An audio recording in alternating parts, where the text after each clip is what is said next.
بسم الله الرحمن الرحیم. دوستان عزیز، گفته بودیم که درباره ایجاد دوره و کورس ها یک ویدیو جور کنیم که امروز برای شما کار میکنم. یک اکانتی است که از پی منیجر است از ولایت. در بخش سایت ادمین میم و در بخش سایت ادمین دو تا آپشن داریم که آپشن یوزر است. قبلا به شما ویدیو جور کردم که یوزر میتونیم که از اینجا لیستش ببینیم و یوزر را اد بکنیم.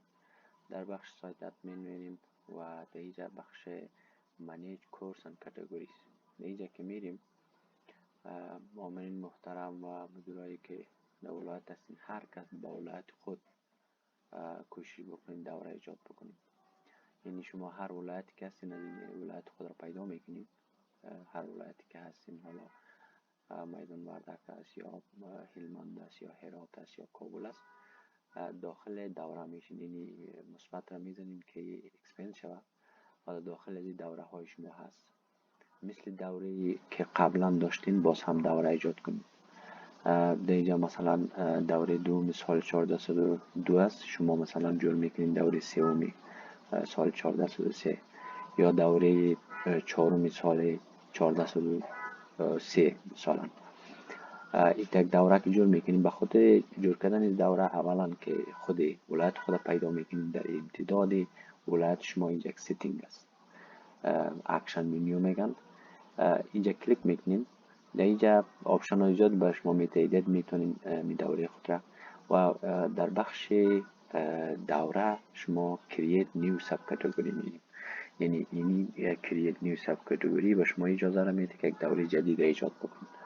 بالا از کلیک میکنیم و قبل از اینکه شما این را نام بدین، اینجا براتون میگه که مهارت های اساسی دیجیتالی هست و در مرکز آموزشی ولایتتان است، باید این چیز باشه.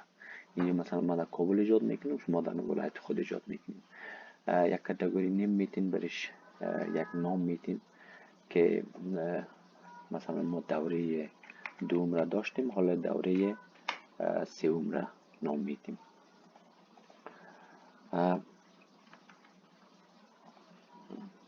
دوره دوم را داشتیم، فقط امیر سوم جور میکنیم. دوره سوم دیگه چیز ضرورت نیست، فقط کرییت میگین برای شما دوره را جور میکنم. وقتی که دوره را جور کردیم میبینیم دوره دوم بود، دوره سوم را ما جور کردیم که شما میتونین جور بکنین، در ولایت خود جور بکنین. هر مسئول هر ولایت با ولایت خود جور میکنین. بالا از کلیک میکنین یک بار که مطمئن شوین شما اینجا انتخاب کردین. من در آخر صفحه، در آخر صفحه دوره شما اینجا نشان داده میشه، دوره سوم 1402. یا شما اگر دوره 20 است 20. در این دوره شما میتونید کورس کرییت بکنید. پس یک کورس کرییت میکنیم، کرییت نیو کورس میگیم. برای کورس خود یک نام میدین. نام ها باید طبق اون دوره های قبلی تان باشه تا شناسایی شود. یعنی هر کسی که کورس جور میکنه به این فرمت باید جور بکنه. یعنی مرکز آموزشی اساسی اینترنت نوشته میکنید، چه آموزش اساسی اینترنت داخل قصد ولایت تان که مکابل است، از شما میشه هرات باشه، میشه هر جای دیگه باشه. برای کورستان یک شارت نیم بتین که هم ضرور هست.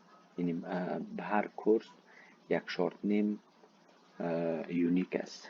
یعنی شما اینی شارت نیم را که به این میتین دیگه در هر جای دیگه که شما این شارت نیم را میتین قبول نمیکنه. یعنی یونیک است. این خودتان طبق ولایت و طبق برنامه تان نوشته میکنید. مثلا اینترنت است، اول اینترنت، دورش چندم است، سوم است، کدام ولایت است، کابل. بعد از اینجا مطمئن میشین که شما در اینمی کورس در دوره سومیتان انتخاب میکنین که دیگه است. دیگه چیزاش لیست نمیزن میره. در بخش تاریخ تانه، تاریخ شروع کورس از چه وقت باشه، چه وقت شما در مرکز همی کورس تانه شروع کردین، در اینجا انتخاب میکنین که فعلا اکتبر 2024 است. تا چه وقت؟ تا اکتبر مثلا 6 ماه دیگه ما میگیریم که از اکتبر است حساب میگیریم. اکتبر، نوامبر، دسامبر 3 ماه تا مارچ 2025. یعنی 6 ماه کورس ما است. یعنی شما طبق نظام خودتون پیش خود 6 ماه حساب بکنید، بعد اینجا انتخاب بکنید. دیگه چه ضرور نیست، فقط میگیم save and return. زمانی که save and return گفتین ما این داخل میبینیم که کورستان اینجا کریت شده و برای اطمینانش داخل کورس هم اگر میرین داخل سرچ کلیک بکنین در اینجا میتونین ویو کنین. وقتی که ویو کردین بخش پارتیسیپنت اینجا میبینید که خود شما به حیث استاد هستین و شما میتونید از اینجا شاگردای خود انرول بکنید. همین قسم شما میتونید کورس دیگه خود انتخاب بکنید و یک کورس دیگه هم کریت بکنید.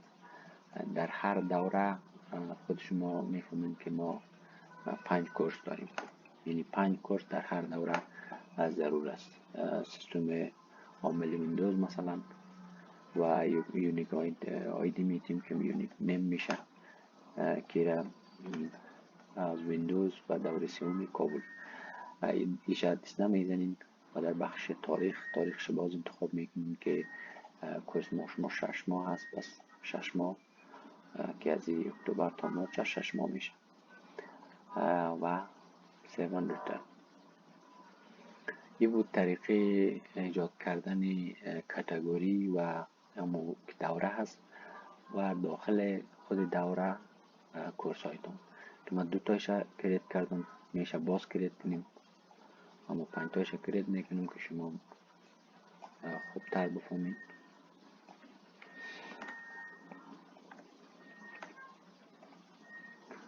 دوره را کریت میکنیم که یونیک باید باشه. البته این نام خودتون باز انتخاب بکنید، خودتون فرمول میتیم که اون نام باز دیگه به سیستم نباشه.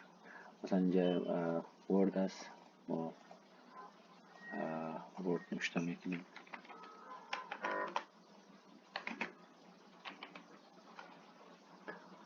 ایشه کارنامه میتیم فقط تاریخش که از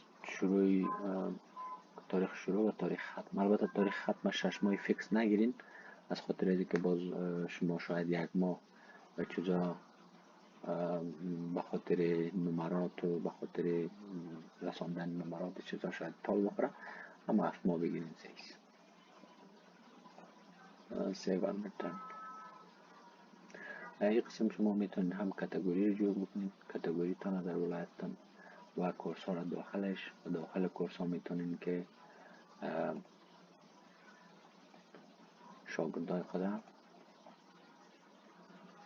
انرول بکنید یا به طریق انرول کردن شاگرد که هر کسی میتونید انرول بکنید و در بخش گرید هم گرید ها را برسانید. البته کورس های قبلیتان، دوره های قبلیتان هیچ کدامش یکان تا ولایت گرید خود رسانده، زیادی از ولایت گرید هایشان نرساندن که از ولایت چون سرتیفیکت از طریق سیستم پرین میشه. دیگه شما کوشش بکنید که گرید را مکمل برسانید. تشکر، بازم وقتان خوش.